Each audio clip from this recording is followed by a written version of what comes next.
morning, everyone. The time is now 9:30. I will call the February 14th Supervisors Meeting to order. We'll start with the Pledge of Allegiance. I pledge allegiance to the flag of the United States of America and to the republic for which it stands, one nation, under God, indivisible, with liberty and justice for all. Good morning, everyone. Mr. McGrath would like to express his apologies for not being here this morning. He has a personal issue, a family emergency he's taking care of. As Vice Chair, I'll be chairing today's meeting. Number 3 on our agenda is public comment on agenda items other than development or rezoning applications. Does anyone like to comment on any of our agenda items for today? Okay. Number 4, approval of the minutes. Do I hear a motion to approve the minutes of the January 24th regular meeting? Yeah, I'll make that motion to approve those minutes. And I will second. Mr. Groh? Yes. And I will vote yes. And do I hear a motion to approve the February 6, 2017 minutes? I'll make that motion. I will second. Mr. Groh? Vote yes. And I will vote yes. Next item on the agenda is the approval of the bills. Do I hear a motion to pay the bills? Yes, I'll make that motion to approve the payment of all those bills. I will second. Mr. Groh? Yes. And I will vote yes. Next on the agenda is a public hearing on petition requesting a change in zoning classification. Jeremiah D. and Tiffany Schreiber for property located at 2501 Palermo Drive, now Zone C1 Local Commercial District, asking for a change in classification to C2 General Commercial District, Township Index 745-007, County Index 33123-418-031. Mr. Pierce?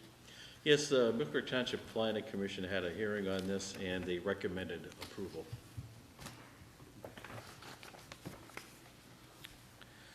So anyone here to speak in favor or to address the board regarding the rezoning request? I'm here to speak in favor. I'm Jeremiah. Oh, would you mind stating your name and address? Sure.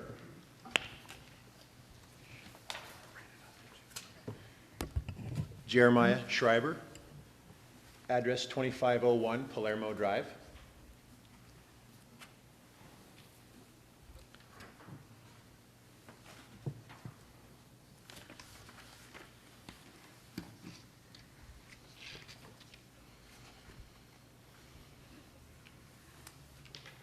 Proceed. Yeah, so, we would like to put a juice bar in for our patients, for our current patient base. And the approval of the zoning change to C2 would allow us to do that and have a juice bar / cafe for our patients. We have very much a wellness clinic, wellness-based office, and so we think it would be a great service to provide for our existing clients to be able to serve healthy snacks and fresh juice and organic coffee, things like that. Is it your intention to make that available to the general public as well? Yes, sir. So are you actually subleasing that to someone else to run that business for you? Is that? Yes, that's correct.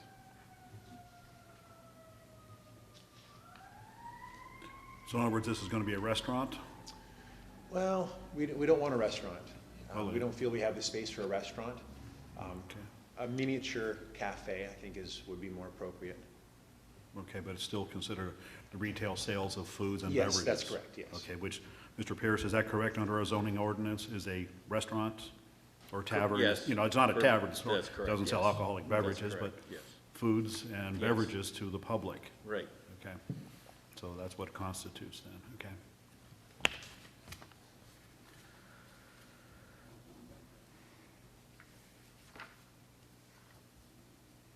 Well, in looking at the zoning map, you are currently located in the C1 district, adjacent to, you're in the middle of a C1 district. So this would be spot zoning to upzoning to C2.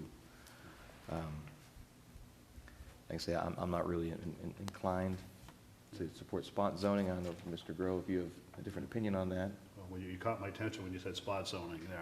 I agree with you on that there. That's, I'm not keen about the spot zoning request here. The parcel is small in comparison to what other, commercial districts would be there.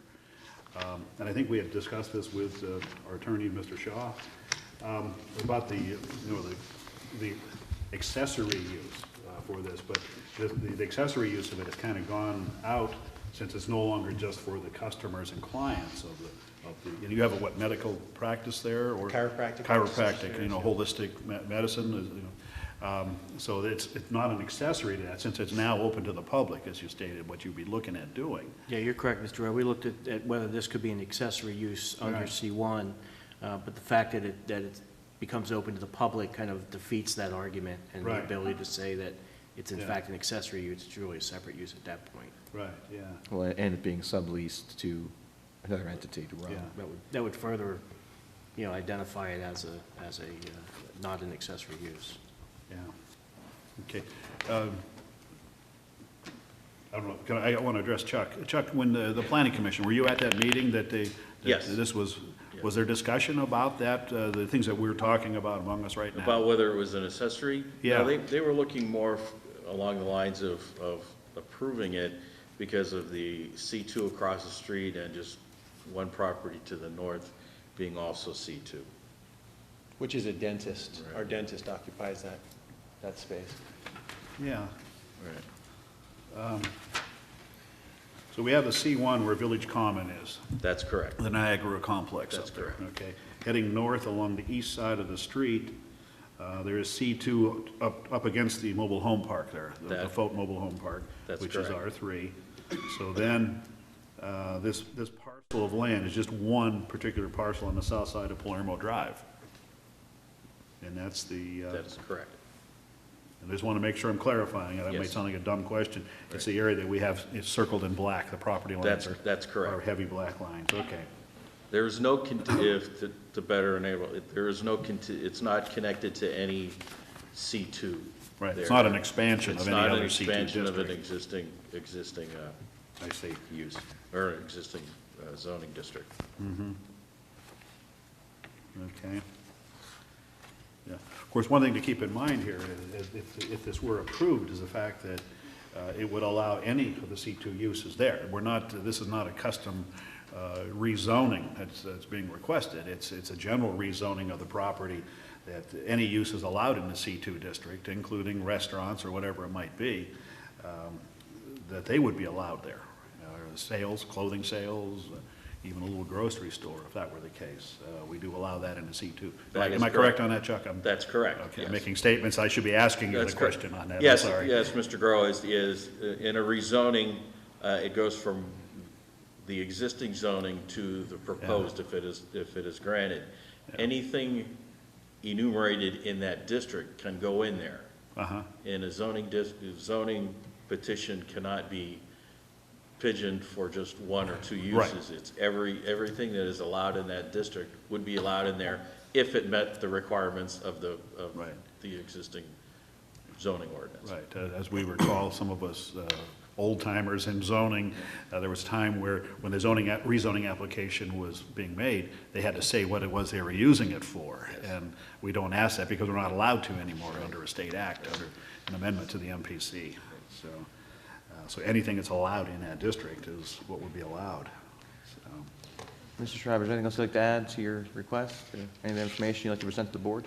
Well, I guess I've been very forthright with my intent. And so if there was, I guess if there was another way to go about it, certainly we don't ever plan to operate a clothing store or, other C2 potential businesses. So, we're open to, hearing what you would have to suggest other than, rezoning the whole property, if that's what you choose to do. So, yeah, under zoning, we can't put restrictions on what uses can be there. When we rezone a property, it's everything that's in that district. And say you get to the point here where your business expands that much that you need a new location, so you move to a new location, hopefully still here in Mill Creek, and then, you got this space available for sale. and somebody can do something in any of the C2 districts there that's allowed. And of course, C1 is also allowed there through our zoning ordinance. So that's the first use that's allowed. Of course, now the C1, as we know, is what you have there right now. Right. C2 opens the door up for more uses there that are more of the retail nature. And something that, when we looked at this before, when it was zoned, of course, that was all agricultural until, what, 1980, something like that, I think. That's correct, yeah. And then it was rezoned because of the relocation of Zook Road to allow for some light commercial. You see, of course, there's the dentist office. I think there's an insurance broker there too on the north side of the street of Palermo Drive. So, yeah. May I ask how the zoning originally, like how does that zoning map originally take place, or who decides that? How is it set up between C1 and C2? Well, that's based upon a study done of the area at that time. Of course, as I said, it was zoned agricultural, and that was when the new Zook Road was put in. And so the township looked at it through the planning commission, and then also enacted an ordinance to rezone that property because of the impact that would have in that area, because it connects onto Interchange Road, as we know. That it would just, commercial, light commercial, would be very conducive to what the traffic would allow there. Right. And I that guess type if of I uses. spoke practically, looking at the dentist property and that, I think there's a group of buildings that go back there. Right, It's yeah. very similar to ours, one Right. property to I the understand. north. Yeah, Obviously, it's a very C1-ish type feel, Yeah, professionals, exactly, attorneys, yeah. accountants, and so, we certainly understand we're not going to run a restaurant. I don't think anybody Right. would intend to try to, run a retail store there, right. But that's what happens in the C2 district. It's not just your use for yourself. We're not rezoning this for you, Mr. Schreiber. We're rezoning the property and then any future use of that there too. So that's the concern. That's what I'm contemplating here, sir, so. Well, and as far as asking whether options, it's really not appropriate for the board. It's essentially be legal advice, and it's really appropriate for the board to provide you legal advice. But what I can tell you is, and we have looked at possibilities being accessory use, and we've kind of enumerated why it wouldn't qualify as accessory use to you. You do have the option to appeal a board's decision to the zoning hearing board, or you have an option to request some form of a variance from the zoning hearing board after the board rules. Those are really the alternatives you have under the state municipalities planning code. Yeah.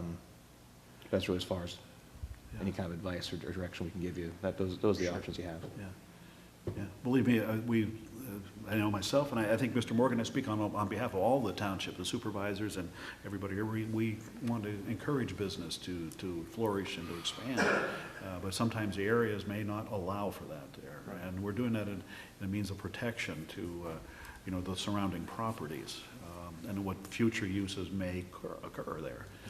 Because we have to think about the future here too, and it's that what-if statement, and you're a young man, and I'm hoping that your business flourishes for you, and you do that much better to the point where you have to expand, and you have to move. I'm not saying that, we want you, but I'm saying move, stay here in Mill Creek, please, we want you to do that.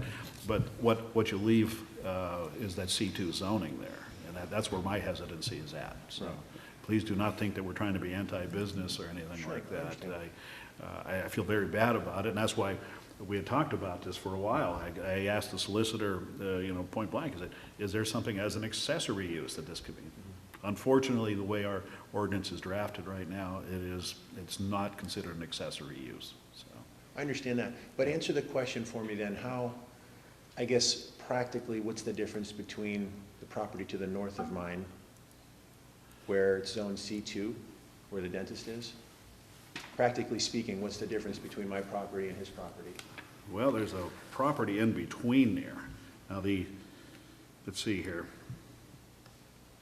Mr. Palermo bought my entire property, well, and it was obviously divided. He has Palermo Realty right next to me. That's right, yeah. And then there's the Palermo Drive 2501, where I'm at. Right. Okay, but what we're looking at is one parcel in particular here, and the size of it. I can say, and I'm not a lawyer by no means, so Mark, stop me if I'm speaking legalese here. Stop. The issue of spot zoning would really be glaring out there, and I think that if, based on my experience, courts might look at that and say, hey, that is spot zoning, the possibility of that, okay? And that's what I'm trying to avoid, is that appearance, not being, if we were following an existing zoning pattern or zoning district, yeah, that's easily justified there. That's just an expansion of a zoning district. What we're seeing here is a puzzle piece. It's almost like a stained glass of different zoning districts, and that I don't know if is really conducive to what would be a good plan for the township at that time. So that's where I'm at on it there, sir. And believe me, I feel really bad about it. I was hoping there's some way we could have this declared as an accessory use.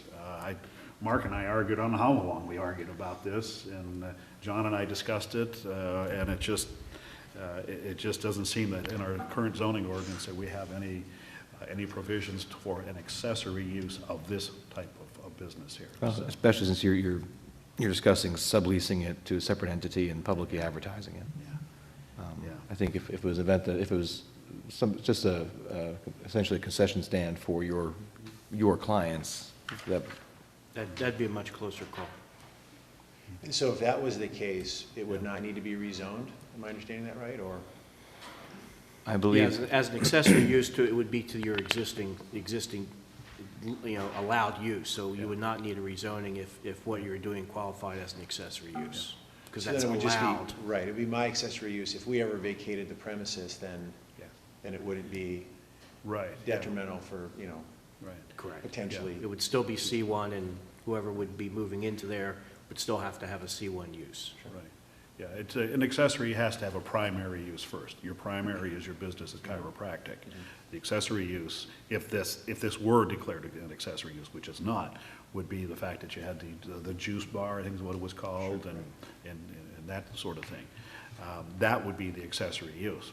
But to have just that itself, without the chiropractic, that would not be allowed at all.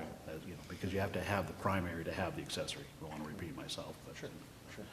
But, anyway, that's where I'm at, sir, and I, honest to God, feel very bad about this, and I wish there was a way we could help you, and I hope that maybe somehow we could, as a township, come up with maybe an amendment or maybe a new classification, because let's look at it. I know that chiropractic is really, and it's out there, and it's becoming more accepted as a means of healthcare, and then they have, healthy foods there too, that's, but only for your customers and clients, only for that time that they are there, not open to the public, to a certain time or not, so. So then from here, where do we go? Do you guys vote on it, or you're We'll be deciding? voting on this here, it'll be a motion and then voting on it there, so, Okay, yeah. Okay. thank you. any other comments regarding this rezoning? I'll call for a motion on the rezoning request. Yes, yes, I'll make a motion, and I sadly say this, but I'll make a motion to deny the request to rezone. I'll second the motion. Mr. Groh? Yes. And I vote yes. Next item on the agenda is a non-substantial land development plan amendment, Creative Imprint Systems. The original land development plan was approved back in May 27th of 2003. Mr. Morris. The reason why it's before you this morning is because once there is a recorded land development plan, if there are any alterations to it, it needs to come before you again, showing those alterations. In this case, it's a small addition of 1,800 square feet. Stormwater management has been satisfied. We recommend approval. Is there anyone here to comment on this land development plan amendment? Could you please state your name and address for the record? My name is Jeff Santos, Creative Imprint Systems. I'm a partner with my brother.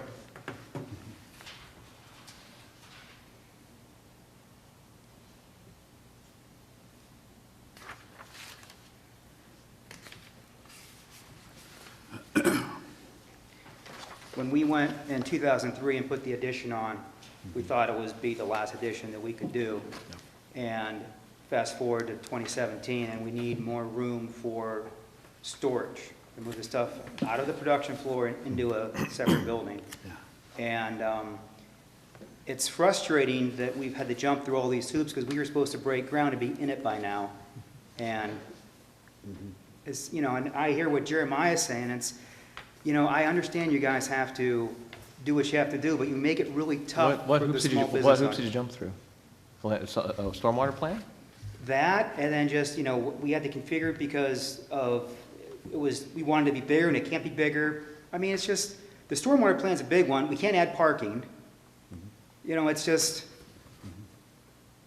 it's, you guys are making business really tough for small businesses that run in Mill Creek. I'm telling you that right now. And if people leave, I can understand why. I really can. I know you don't do that intentionally, but, I mean, someone wants to grow their business, and, well, Mill Creek says you can't do it.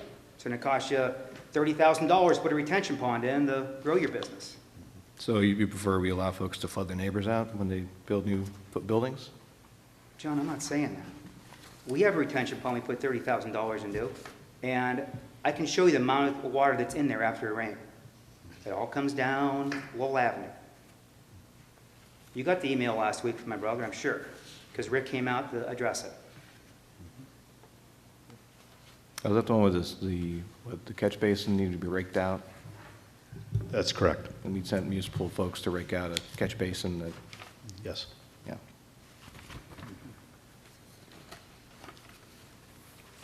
That's all I have. Thank Yeah. you. Mr. Santos, please, for a second. You are aware that one of the biggest challenges that Mill Creek faces is stormwater management. Right. Okay. That's And this something you is guys should have done 30 years ago. Well, yes, It's and now you're we're- playing catch-up now, so everyone who wants to grow their business, they No, have to I'm jump very- through these huge, tremendous hoops to do it. So I'm very, very aware of the frustrations there, and believe me, myself, who likes to try to keep things as simple as possible, understands your frustration with the complication it appears to be. When we have the state, I don't say literally holding a gun to our head, we are what's called an MS4 community, which means we are very susceptible to flooding and stormwater problems. We're trying to do everything we can to keep that from happening even further. And yes, it does stink. I agree. It stinks that you, as a business owner, has to put, you know, $30,000 to make this retention pond, when other businesses that have been out there for 70, 80 years haven't had to do that. We're paying the piper now, and that is not trying to be flippant or anything, believe me. There is a price that we are all paying for that as Mill Creek residents, and yourself as a Mill Creek businessman. It's nice that your business is expanding. We like to see that. That is something we want to see. I know everybody here wants to see business expand. The fact is that, you know, with these regulations that are coming out, not coming out, that have been out, and just getting tougher and tougher. How many years ago, Rick, was it that the Stormwater Management Act, that they went from volume to quality? When they had made an amendment, it was what, 3 years ago? 2011, so Yeah, it was yeah. 6 years ago almost. 6 years ago. So that's how much, and this is a state act that we are compelled to follow. You know, it's not just like we can ignore it and dismiss it. We're required because we're under monitor because of it being an MS4 community. And you are correct. For many, many years, it's like, let's close our eyes to, you know, development. We look at the other areas, the residential areas of Mill Creek that have been inundated with flooding, that, you know, they have been traditionally flooding. New areas, they have the very strict standards to follow. Believe me, we're not trying to pick on anybody. I know that's not what you're I saying, know, but it's just, it's frustrating, sir. I It's understand, you know, believe me. It's, and I don't know what we can do, and of course, somebody could say, well, let's just tear the town down and start over again. Can't do that. It can't do Yeah. that, no. No, I've heard some people say I that. mean, I'm realistic, I'm not, you know. Right, I know, and we're all being realistic there. And, of course, this is an amendment. It's just the fact that under the municipality's planning code, that it does allow for a minor expansion on that there. It's a non-substantial land development amendment. It's not a land development plan, which makes even more hoops on it there. So it is something that is a minor adjustment here. So, believe me, as I said, and I honestly mean that, I understand your frustration there. Well, even calling it minor, the proposed addition is actually larger than the existing structure. Yeah. But 1,800 square feet, yeah, I know you guys are elbow to elbow. I've talked with your dad a couple times. I know that's like, it's in there. Because of the volume of work that you have, the materials that come in, of course, they go out right away, but still, you're elbow to elbow in there. Right. It's tight, and you need the space. So, The other thing I would mention too is that it's not just Mill Creek that has to follow those stormwater requirements. In every municipality in Erie County, you know, has a stormwater management ordinance that is effectively the same as ours. Right. And It's big and force, it's yeah. just, you know, the process is the state said to the counties, you have to come up with a plan. And oh, by the way, whatever, you know, municipalities, whatever the county comes up with, you then have to adopt and implement. And so, you know, the township's in the same boat as all the other municipalities in the county with respect to the requirements that are necessary for the type of project that you're doing, so. okay. That's all I have, thank you. Okay, thank you, sir. Any other comments on this land development plan? Yes, sir.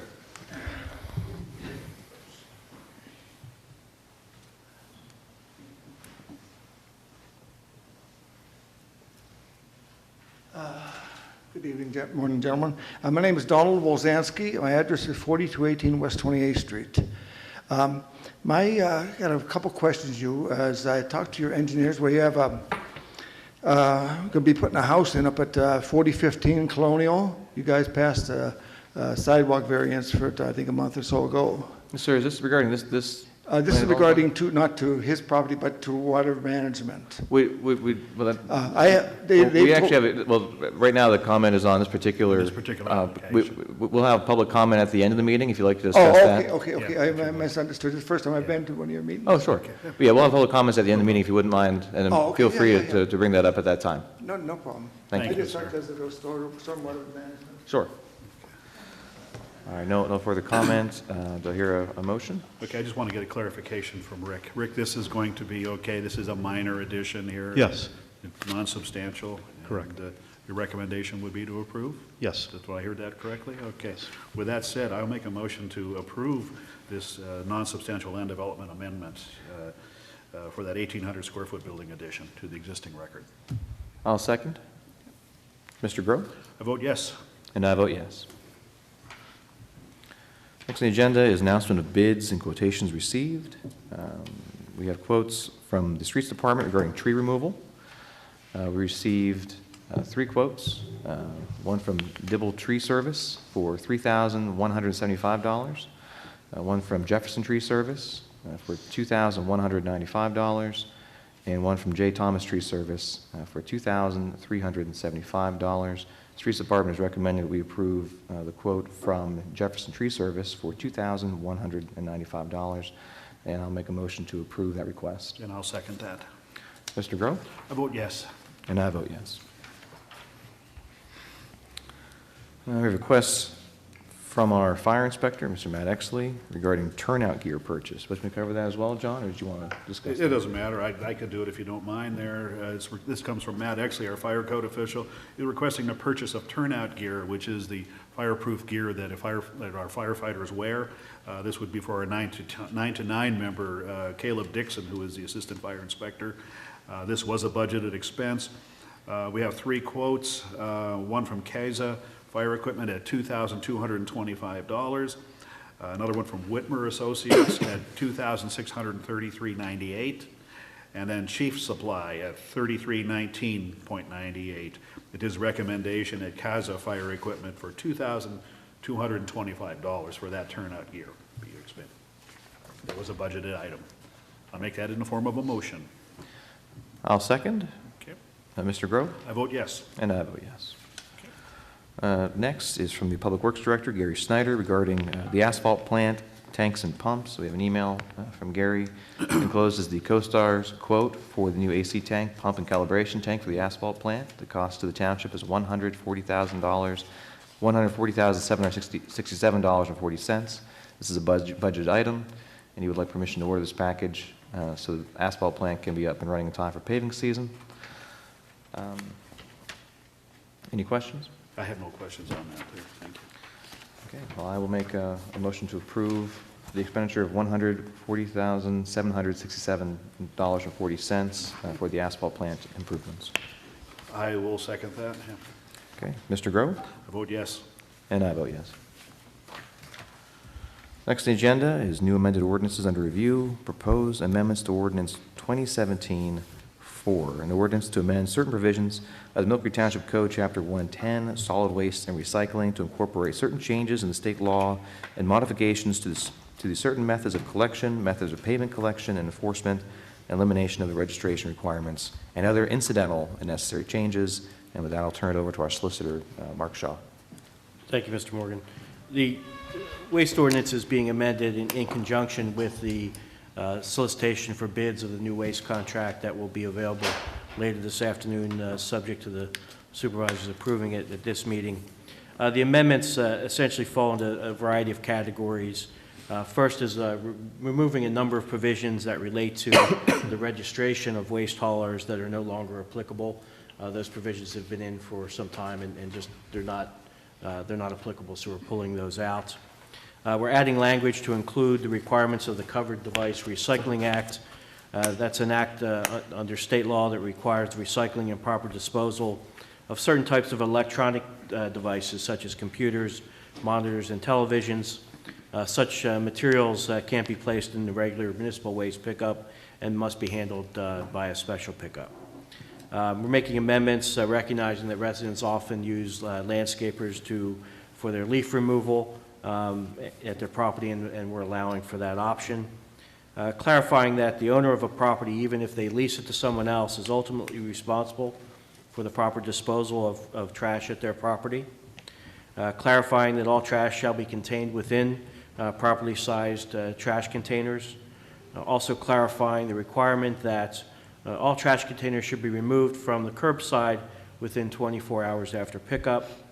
Adding requirements regarding the length of time a bagster may be left on the property, and establishing a new payment, billing, and collection system.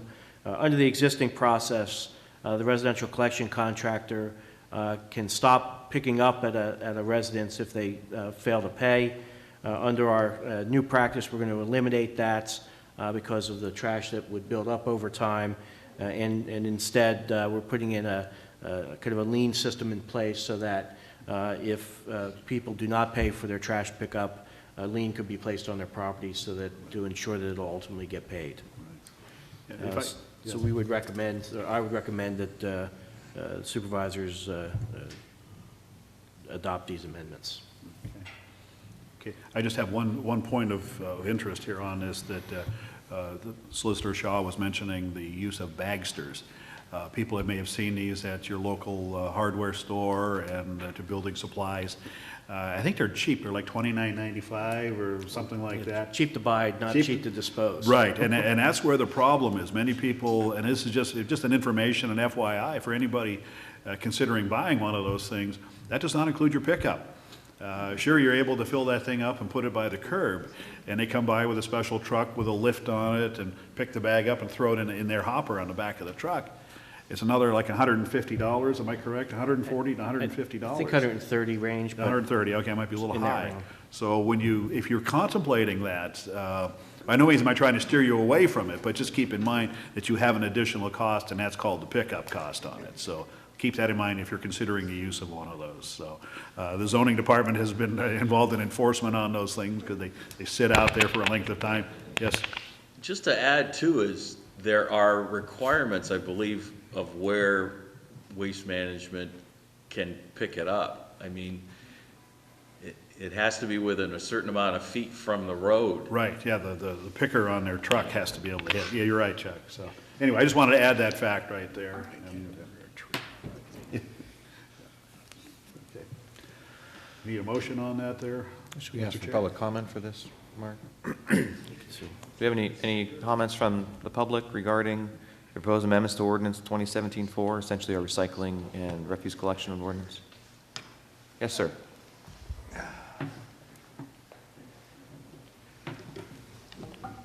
Me again.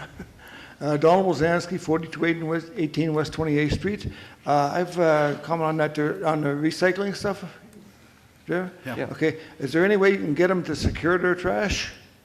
I live up on 28th in Contessa there, and some neighbors there, they put the stuff out in a box, and then the wind comes along, and it's all over my front yard and down the street.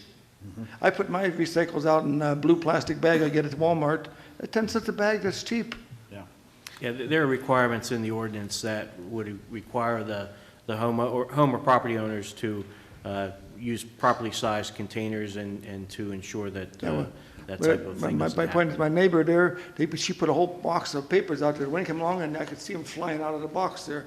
Right, And the oil cans and stuff down across McKee. yeah. Yeah, there are provisions in the ordinance to, Okay, there because are. seems like nobody, it looks like a trash dump after a windstorm there. Yeah, sir, what you might want to do even today before you leave, if you want to go down to the recycling office, is right down at the end of the hallway down here.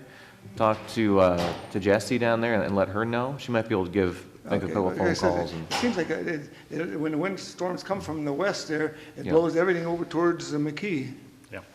And, We do get a lot of wind here. And they don't pick up off the street, even for grass clippings and stuff like that. I got an idiot neighbor that blows everything out into the street, and then the rains come, and it flows towards the Storm drain. catch basin and on 28th and Contessa there, and usually plugs it up there, and then the street floods. Yep. Well, sir, like I said, before you leave today, if you want to go talk, it's Jessie Stutzman. She's our recycling coordinator. If you want Okay. to let her know what the issue is, they're really good at reaching out to residents, reminding them the Okay, proper okay. ways to dispose of their garbage. It's frustrating as all hell, but I am with a whole front yard full of other people's recycles. I mean, recycle it, put it in the Absolutely. bag. It's not Well- that expensive. Well, like I said, Jessie would be the one to enforce that for Okay, you. So if thank you want you. to stop by and say that, or I can walk you down there after the meeting if you like. Okay, thank you. Oh, I'll get more comments later. Any other comments regarding this ordinance? Okay, do I hear a motion to approve the amendments to ordinance 2017-4? Yeah, I will move to approve those amendments to the ordinance. I will second. Mr. Groh? I vote yes. And I vote yes. Next item on the agenda is Resolution 2017-R8, a resolution to approve the bid package for the collection, transportation, and proper disposition of municipal waste, recyclable materials, and leaf waste from residential properties in Mill Creek Township not defined and maintained as commercial pickups. Again, Mr. Shaw, I believe this is approving us to go out for bids for garbage pickup service, essentially. Correct. The existing contract expires on March 31 of 2017, so we are putting out a bid package today for interested parties on our residential waste collection. The resolution includes the bid package that we have put together, which would be the 2017 specifications, bidder's certifications number 1 and number 2, the bid price form, an experience and equipment questionnaire, and the proposed agreements would be attached to this resolution. We will be advertising, I think the first advertisement is in today's paper for that, as well as another period of advertising. The bid proposal looks at 2 options, a 3-year and a 5-year option, plus an additional optional extension for 1 quarter. The service options are similar to what we have done in the past. Unlimited service, looking for a fixed price, and that would include the weekly pickup of municipal waste and commingled recycling, 7 weeks of pickup of leaves and brush, and we've added the possibility of Christmas trees if it works with respect to our Mill Fair Center. Monthly scheduled pickup of the covered devices and household hazardous waste, which is currently included in the existing contract. And then a new option would be the option of either buying or leasing a toter from the contractor for their waste, for their municipal waste. The other service option would be the per bag service that some customers take advantage of. They essentially pay on for each bag that they use of trash. Typically, the bags come in 5 bags in a package. They're 33 gallons. This service also includes unlimited recycling pickup, as well as unlimited pickup of the leaves and brush. We're also asking for an option of a per pickup fee for the covered devices and household hazardous waste with that per bag service. The third item under the services we're looking for are pickups that the township may request. There are times when unlawful municipal waste is dumped on private and public properties, and the township makes requests to the contractor to go pick them up. So we're getting a set fee for that. as well as then another service would be Freon containing devices and a fixed fee that would be associated for the proper disposal of those types of appliances. There's a quarterly fee that the township will be seeking of $67,000. I should say an annual fee of $67,000 in year one.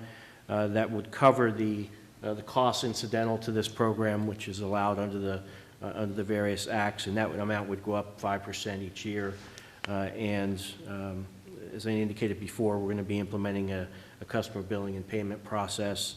The PACE 10% senior discount would continue as it is in the existing agreements, and there's various reporting requirements and so forth. So it's a pretty complete package, and again, the intent is that this will be available for pickup by anyone interested at 3 o'clock today. The bids are due no later than 3 p.m. on Tuesday, March 8th, 2017.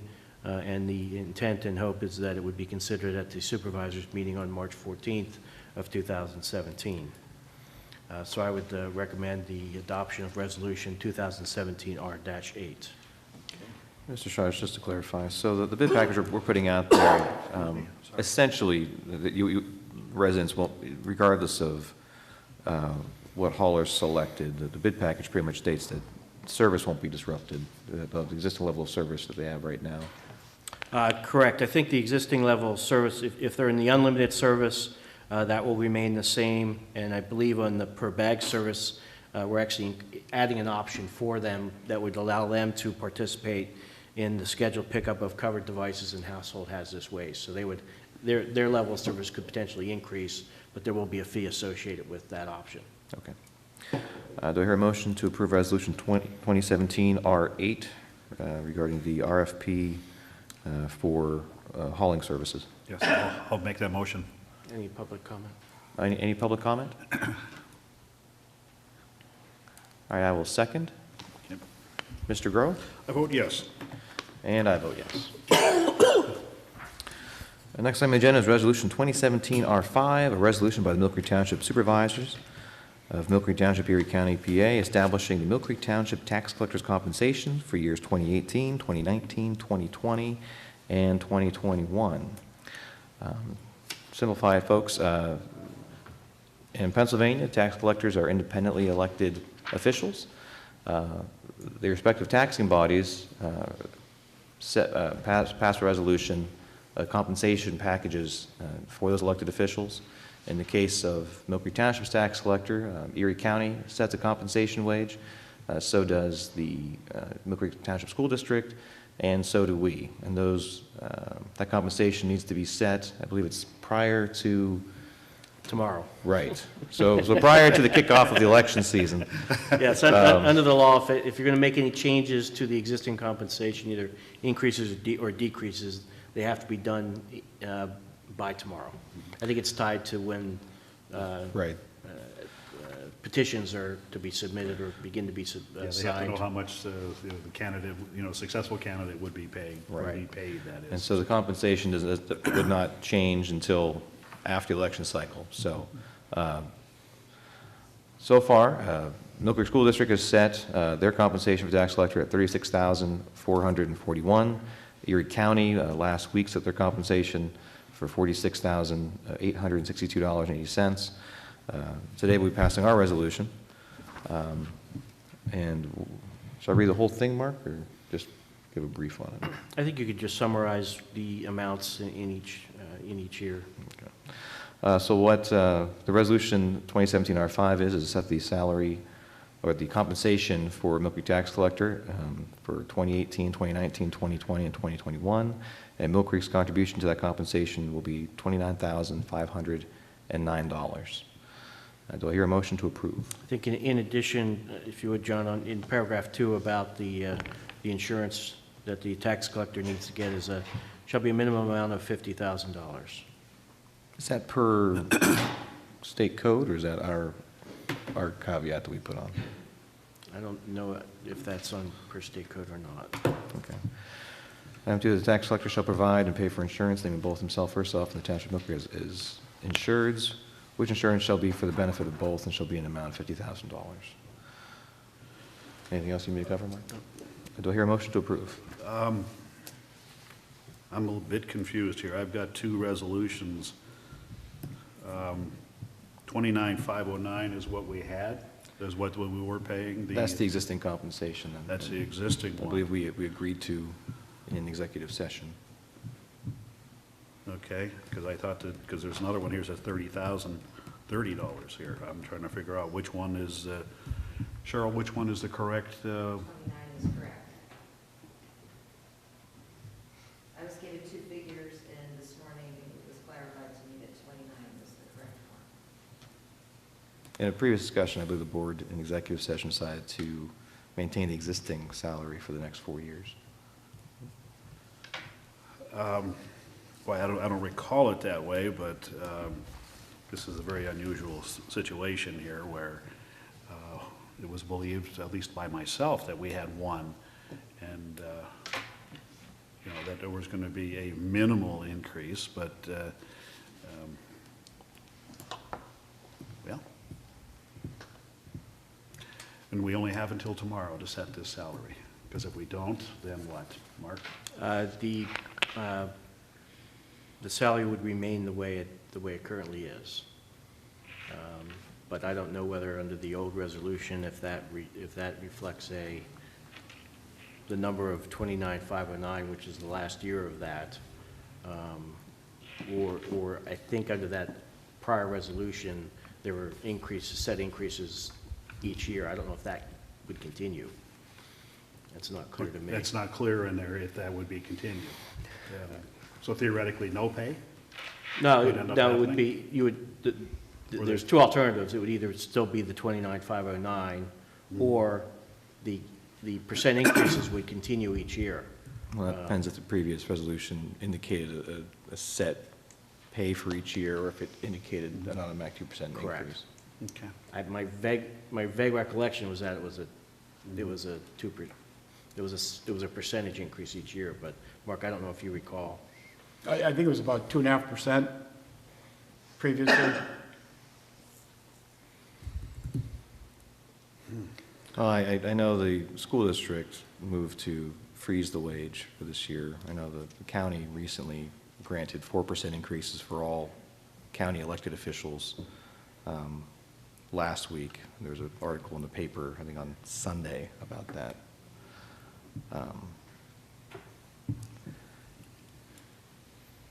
Like I say, the total compensation the tax collector is receiving, if we freeze the wage, is $114,312. I believe that's honestly a bit excessive. So I'm not inclined to increase our contribution.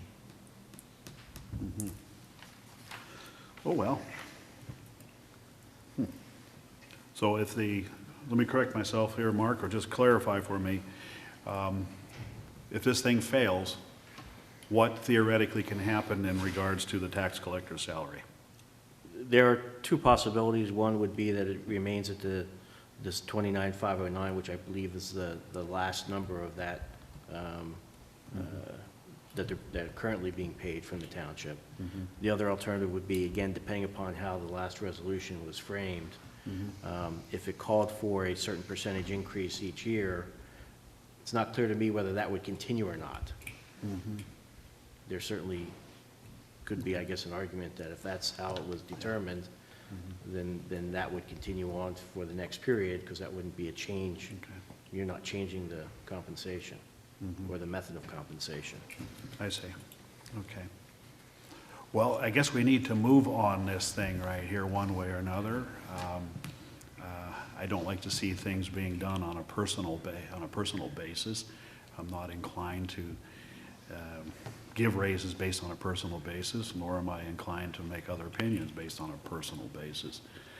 But if this thing needs a second, I will sadly make that second to continue that the way it is, at 29,509 for years up through 2021.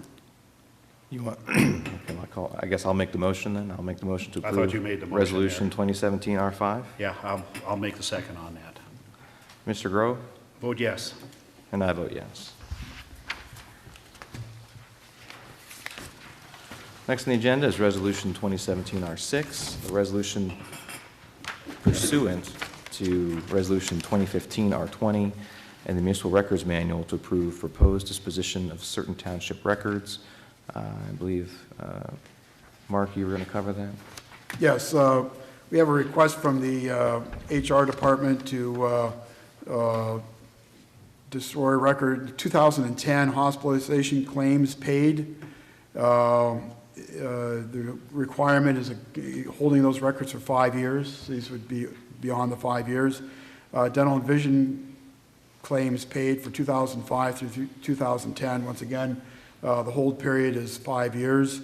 And then 2011 hospitalization claims paid, once again, the holding period of 5 years. Those are from HR. And then from the sewer revenue,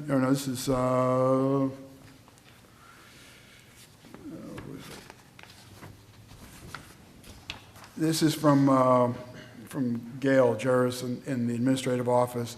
Road occupancy permits for the years 2003 through 2010. The hold period is 5 years.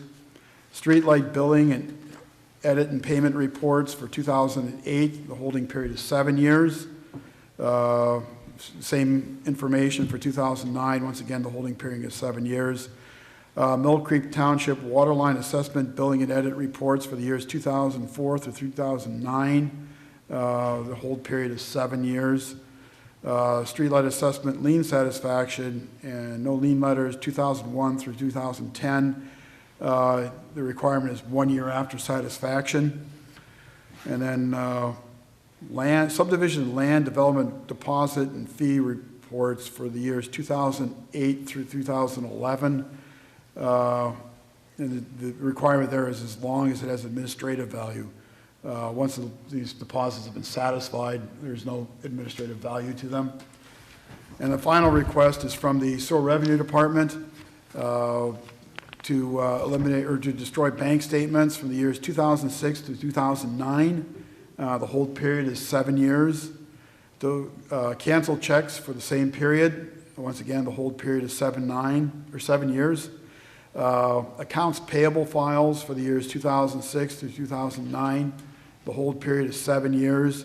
And check subs for the years 2006 through 2009. Once again, the holding period is 7 years. And the recommendation is that all these records be disposed of according to the resolution. Okay. All right, do I hear a motion to approve Yes, Resolution I'll move 2017? to approve Resolution 2017-R6. I'll second. Mr. Groh? I vote yes. And I vote yes. The next item on the agenda is Resolution 2017-R7, County Aid Application for Liquid Fuels. Brief explanation. The County of Erie receives liquid fuels funds from PennDOT to be dispersed to municipalities for roadway improvements and other kind of maintenance activities. In order to receive those funds, we need to submit formal application to receive our county allocation. The county is allocating $78,443 to Mill Creek Township. So this resolution is to approve the application to apply for those funds in order to receive them for, I believe we dedicate those funds to road salt. Yes, that's traditionally where the county aid has gone to. So this would be a resolution to approve an application for the $78,443 allocation from Erie County. Do I hear a motion to approve? Yes, I so move. I'll second. Mr. Groh? Yes. And I vote yes. Next on the agenda is Resolution 2017-R9, a resolution adopting a political leave of absence policy applicable to certain Mill Creek Township employees seeking elected political office. I'm going to make a motion that we table this until Brian can be present to vote on it. That's fine. I'll second that. Mr. Groh? I vote yes. I vote yes. We'll table that for the next meeting so Mr. McGrath can be present.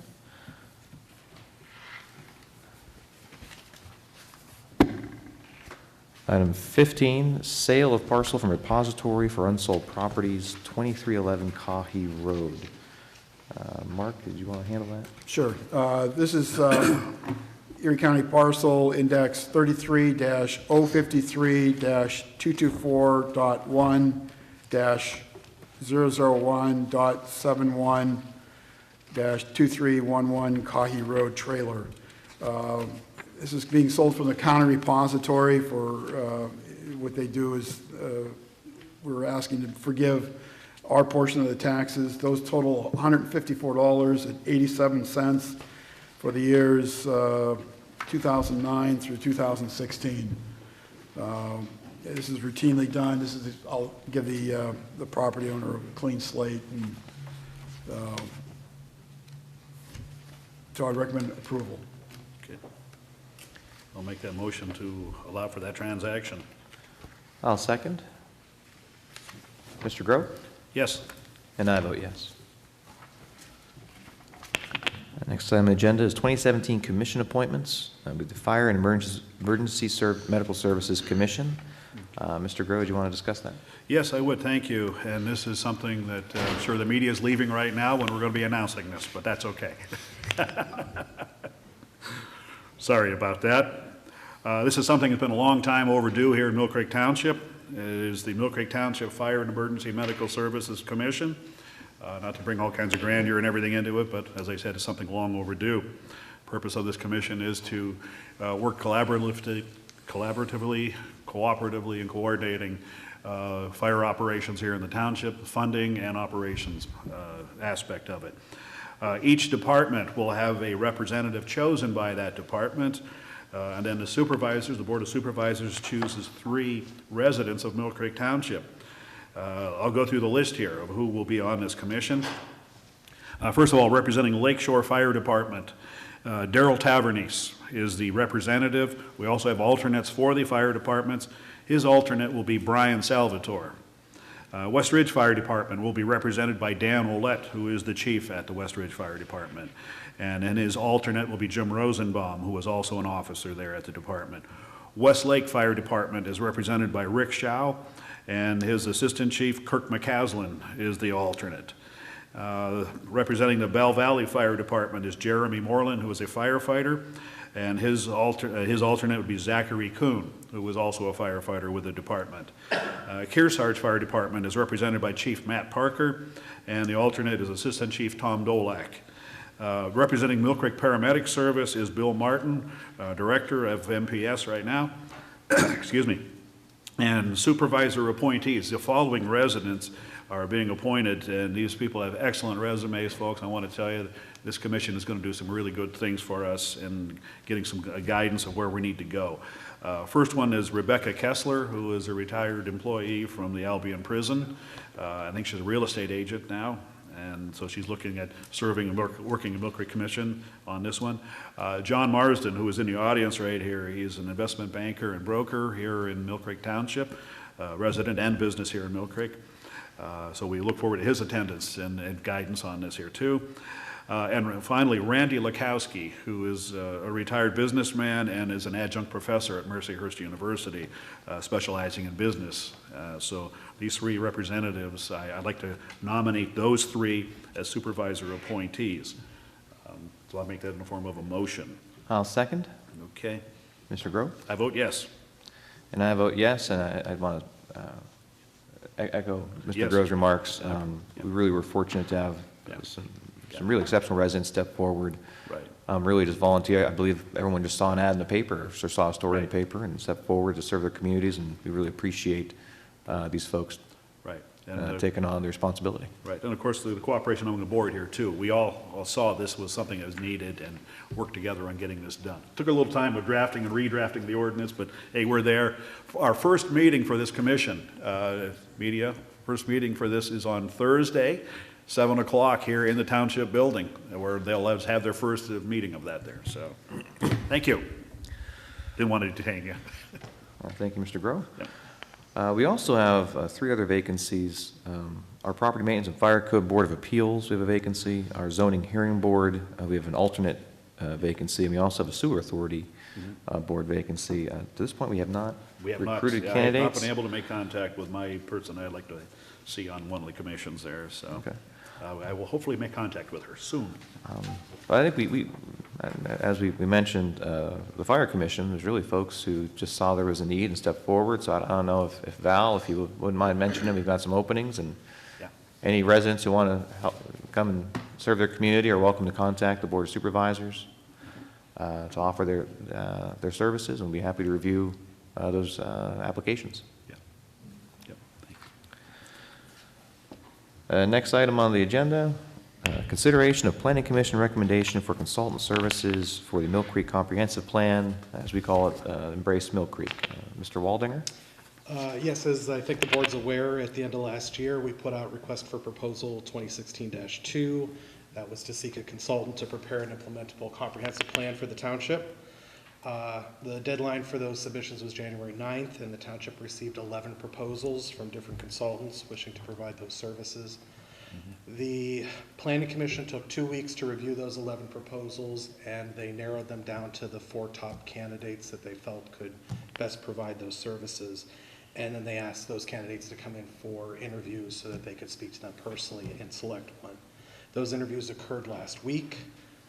Following those interviews, the commission has recommended that the work of preparing the Embrace Mill Creek Plan be awarded to City Architecture of Cleveland, Ohio. They felt that City Architecture had the experience, the knowledge, and the personnel that was needed in order to engage the citizens, to create a plan with substantial public input, and then to give us the tools needed to implement that plan down the road. Okay.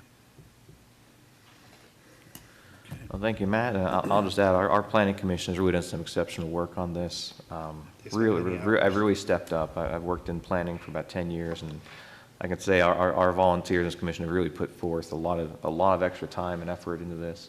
Yeah. Mr. McGrath and I were able to sit on a couple of those interviews, and they didn't pull any punches with these consultants that came in. Yeah. And I trust their judgment. So I would make a motion that we contract with City Architecture for the Mill Creek Comprehensive Plan as recommended by the Planning Commission. Yes, I will second that motion. Okay. Mr. Grove? I vote yes. And I vote yes. And thanks for your work on this Yeah. as well, Matt. And to our planning commission, too. That comes from me, too. Next item on the agenda is the 2017 Building and Construction Report. Okay. Go over that, Mr. Grove. This comes as the January report from the zoning. Oh, actually, Chuck, you're here. You want to give this? I'm sorry. I'm sorry. I completely forgot. I'm sorry there. Anyway, in the residential aspect of construction, 2 new single-family dwellings at a construction value of $779,000.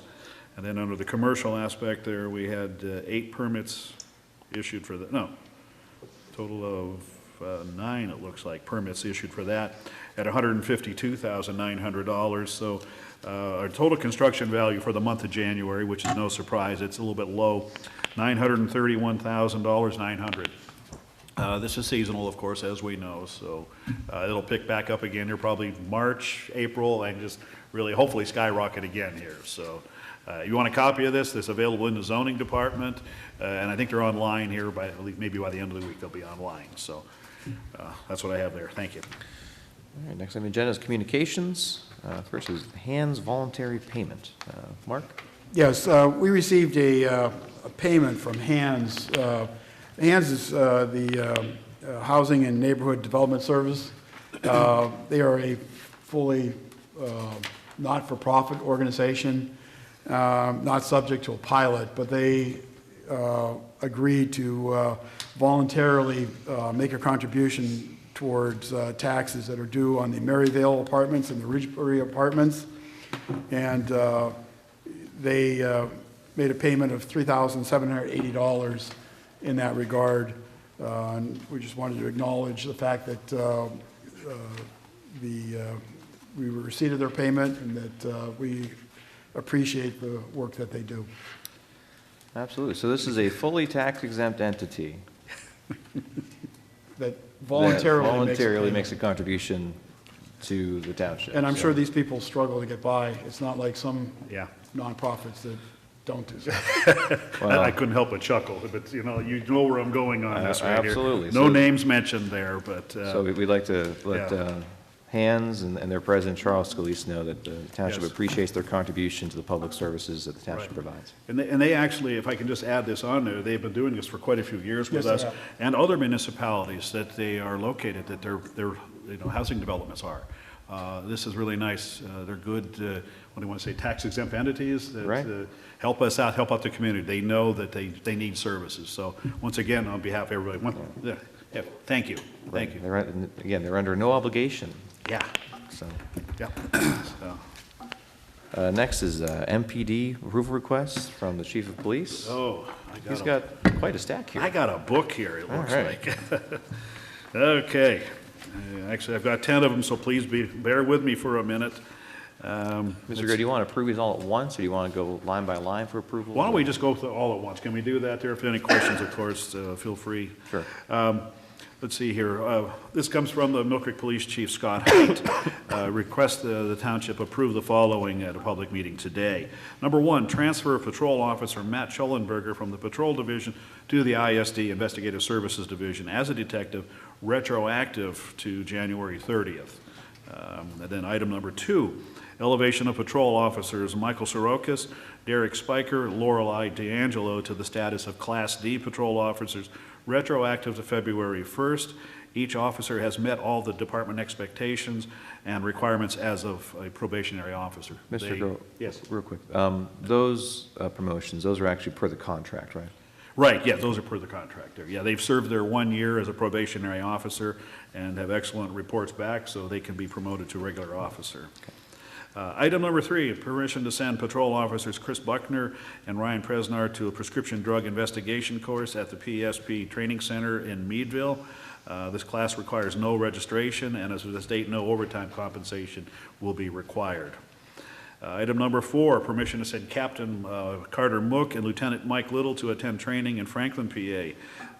The course is called The Media and Law Enforcement. It's sponsored by the Northwest Pennsylvania Police Chiefs Association in conjunction with Penn State Justice and Safety Institute. Registration costs are covered by the Northwest PA Chiefs. There is no need for overnight accommodation since it is in Franklin. The officers will require a department vehicle and approximately 2 hours of overtime for the 2 days of travel back and forth. Item number five is permission to purchase ammunition and less lethal gases, projectiles, etc. from the officer store, Whitmer Public Safety in Chalk Hill, Pennsylvania. Total cost for all of these items is $13,924. This quantity combined with in-stock items will provide the department with all ammunition and accessories required for the calendar year 2017. And it also includes the needs for the Special Weapons and Tactics Team. There's a copy of that quote there, too. Mr. Groh, Yes. are they required to actually get numerous quotes for that, or is that some kind of proprietary, or do we have an ongoing? We have an ongoing relationship on that one right there, yes. Excuse me. Number six, retroactive approval for Corporal David Parmenter to attend the child abuse investigation course that was held in the Pennsylvania Training Center in Meadville. That was on February 7th and 8th. I gave a verbal on that there, as you can see on the note there. There was no registration fee and no overtime compensation was required. Item number seven is permission for Detective Ryan Mays to attend the microcontroller course designed for members of the Explosive Ordnance Disposal Team, the bomb squad that is. We'll be conducting the training at the Erie County Department of Public Safety. The registration cost is $900. There is no overtime compensated, would be required on this one. Item number eight, permission for Sergeant Tim Fallon and Corporal Dave Parmenter to attend the 2017 National Child Abuse Conference in Huntsville, Alabama, March 27th through the 29th. Course registration is $569 per officer. However, the department was selected for scholarship covering the registration cost for one officer. Therefore, the meals, fuels included will be $2,400 as an estimate. No overtime is expected, and these officers will travel via township vehicle. This training directly relates to the investigations of child abuse, sexual assault, and non-traffic deaths, which are common areas of assignment for these officers. So a synopsis of this training request is also included with the memo. Item number nine, Mr. permission. Groh, Yes, real sir. quick on that. Yeah. They're driving to Alabama. Yeah. I know. Well, I would just say, if the chief wants to do some kind of cost analysis, if Okay. plane tickets are going to be cheaper than the cost of fuel and driving the vehicles. Right, okay. I'll make a note on that there. We'll hold that one back. Well, I just hate to, Yeah, do a cost analysis, Yeah. but we'll give approval right now. If airline tickets are good, can we make that amendment? Sure. If airline, and because they'll have to get a rental car too, I think, down there. Well, that's what I mean. If Yeah. the cost of Okay. flying down there is cheaper than driving down there, I Yeah, know. you just never know anymore. I Sometimes know by those tickets are up default, and the down. guys want to make it sound like it sounds better to drive, but if, Yeah. Okay, let's see here, where was that? Number nine, permission for Sergeants Chris Hauber and Mark Irwin and Detectives Ryan Mays and Matt Schollenberger to attend Introduction to Cellular Investigations course sponsored by the Erie Police Department. The course, which is taught by the National White Collar Crime Center, will be August 7th and through the 9th at the Erie County Department of Public Safety. No registration fees and no overtime is required. And then finally, number 10, permission for Sergeant Tim Fallon, Corporal Dave Parmenter, and Detectives Ryan Bolash and Brian Henderson to attend the Social Media and Technical Skills course sponsored by the Erie Police Department. The course is taught by the National White Collar Crime Center and is held August 10th through the 11th at the Erie County Department of Public Safety. And once again, this class requires no registration fee and no overtime is required for that one. So all those, I'd like to make that in the form of a motion, of course, with a proviso by checking on airline tickets for the travel day. Yeah, so, I will second. okay. Mr. Groh? I vote yes. And I vote yes. One comment about this, Mr. Groh, and in our budgeting this past year, I believe we asked the departments to include travel and training line items in their budgets where we approved kind of a total cost for training for each department. Uh-huh. I think the intention of that was to allow some really administrative discretion to our department heads. Right. All these trainings, while I appreciate the chief keeping us aware of them, seems a bit tedious for them to have to write this report. Yes, after reading 10 of them there, yes. I guess Yeah. what I was, maybe we have a meeting with the chief and Sure. Mark to see. Yep.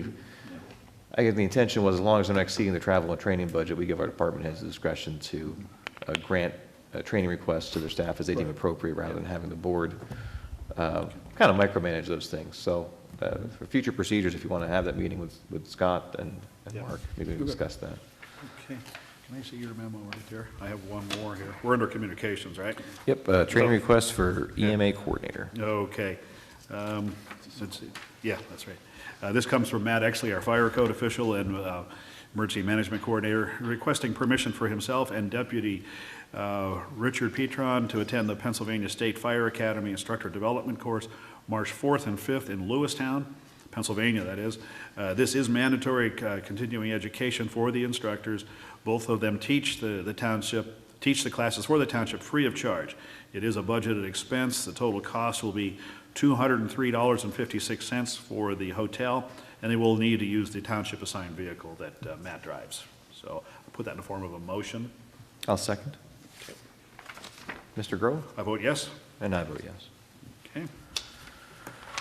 2017 telephone support contract renewal IT department. Right. This is from Chris Fielson? Yeah, Chris Okay. Filson there, yes.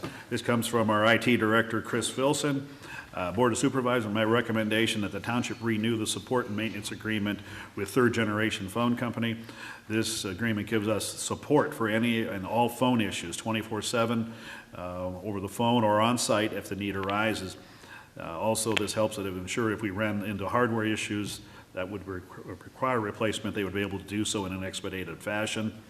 The cost for this is $5,870 and will cover us for this year, for 12 months.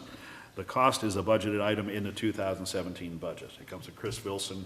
I make that in the form of a motion to approve that purchase. I'll second. Okay. Mr. Grove? I vote yes. And I vote yes. Next communication is from Judy Zelina, Director of Public Services. Judy is requesting permission for herself and Jessica Stutzman to attend the 2017 Professional Recyclers of PA Conference, this year being held in King of Prussia. The conference is from July 25th to July 28th. Total cost for both Jesse and Judy to attend the conference is $2,997.88. Again, I believe this is budgeted in their travel and training budget. Make that as a motion to approve the travel request and the expense. Okay, I'll make that, I'll second it. All right, Mr. Grove? I vote yes. And I vote yes. Executive sessions, just like to announce that we did have, the Board of Supervisors held executive sessions on February 2nd and February 9th to meet with our solicitors to discuss various legal issues within the township. Just want to make the public aware those meetings happened, and that was on February 2nd and February 9th. And next we have the Student Ambassador Report. Do you have anything for us today? There isn't much to report from McDowell going on right now. We just have a few exciting games coming up. I know tonight is the big Prep McDowell basketball game, so we want a big student section there. And I know after that our basketball teams will be going into their playoff seasons. And the swim team has districts coming up in the beginning of March, but other than that, not too much is going on. Go Trojans, right? Yeah. Next up is the Right to Know Report. Cheryl? In the month of January, we had 2 right-to-know requests. One was granted, the other one was denied due to the fact that no records existed for that request. Thank you. One thing I'd like to add, I should have mentioned under the comp plan item on the agenda, it's anticipated that we'll have City Architecture, the consultant, under contract by March 1st.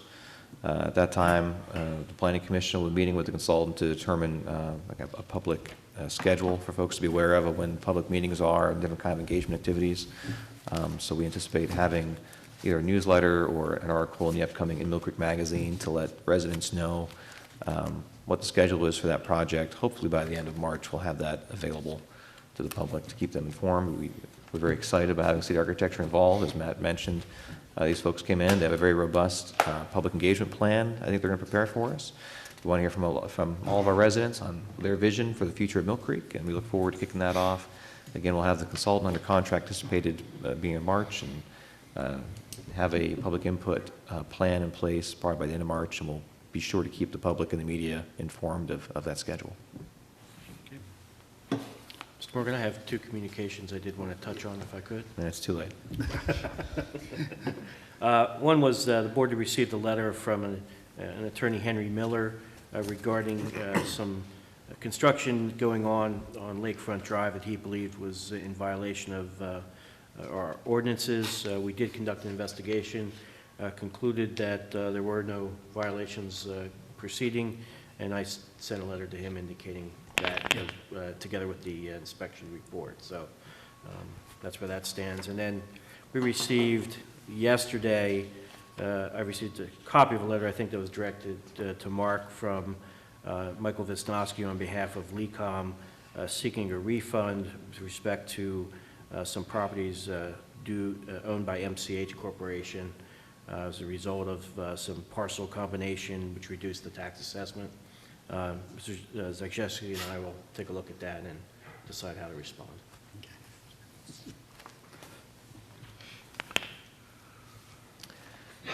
Anything else, Mark? No, I have nothing further. John? Nothing else there, thank you. Engineering and zoning? All right, next is citizens to be heard. Sorry to keep you waiting, sir. No, that's okay. Ouch. Okay, Donald Bozansky, 4218 West 28th Street again. What can we do for you? Okay, well, my wife and I are, they should be starting first part of March there. We're building a single-family house. The address they gave is 4015 Colonial. It's at the top of the hill behind, south of the apartments. The apartments. Oh, the apartments, I'm sorry, yes. Okay, yeah, okay. Well, the engineer department says we have to put a water retention system in for a single-family house. The lot's 100 by approximately 400 irregular on the back. It slopes away from the road and slightly to the south. I was just wondering what the rationale is for a water retention pond in my front yard for a single-family house, and there's an empty lot to the left and an empty lot to the right, which with the regulations for water retention is never going to get built. And also, I've noticed other lots around Mill Creek here which will probably never get built. For example, up Stertania and Aberdeen, the lot's only approximately 70 by 120. If you put a water retention, there's nowhere for a house. And on Asbury, by Great Lakes Construction, has their office on the corner that's been for sale forever there. And it's a very small lot, and there's nowhere to put a water retention pond, or unless you put $26,000 for pipes underground, which prohibits ever building anything there. And my builder also mentioned to me that he has 3 houses going into, I'm not sure where the subdivision is in Mill Creek here, but it's the last 3 lots in the subdivision, and they won't allow him to attach tap into the water retention pond for the subdivision. They have to put, separate pipes, and it's going to cost a lot of bucks for water retention. He says there's barely room for the house on the lot without putting the water retention thing in too.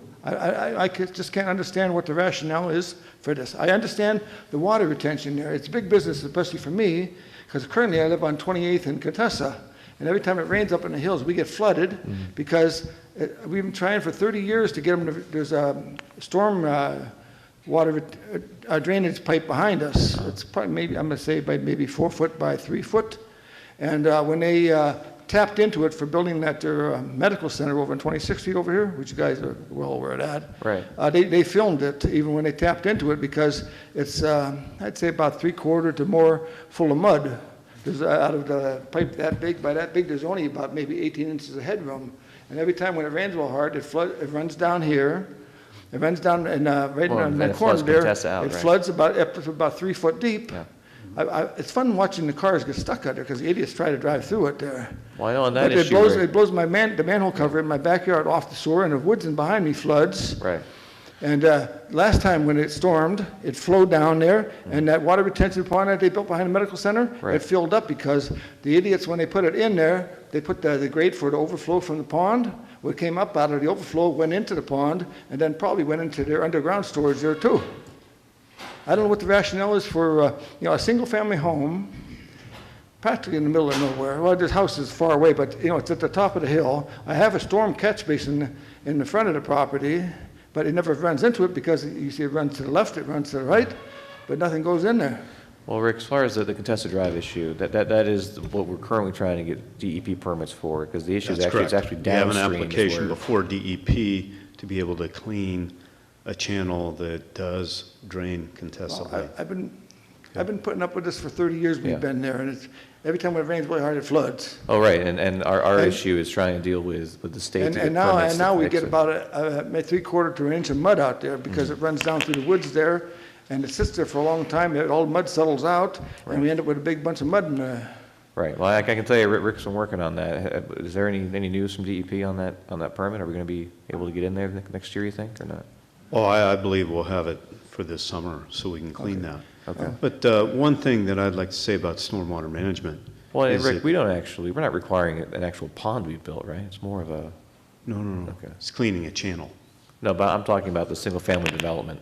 We're not actually requiring Single-family that. development does require stormwater management depending upon where it is.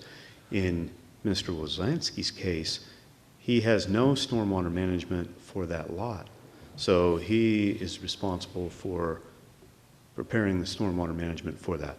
Two basic ways. One is infiltration, or two, you store it and you release it gradually. That can either be below ground in pipes or above ground in ponds.